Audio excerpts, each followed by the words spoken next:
Opo. Hoy, kuya. Hoy. May Gcash ka? Ay, opo. Palod nga. Ah, kuya, ang dami mong pera ah.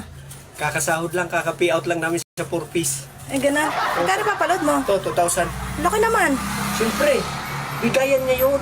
Baka makapaldo tayo, maka-jackpot tayo sa scatter. Wow, pa-scotter ka na lang ah. Ganun talaga. Libre na yung kuryente namin. May bigayan ng bigas kada buwan. Ang anak ko, scholar. Anong paggagastusan namin? Anong pagtatrabahuan namin?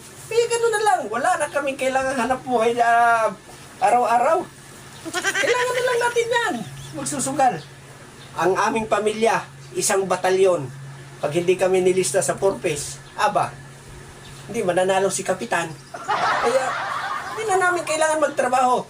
Kaya ikaw, magbayad ka na ng tax. Update mo na itong tindahan mo sa pagbabayad ng tax. Kailangan namin yan sa aming buwanan ng mga ayuda. Ha? Palod na.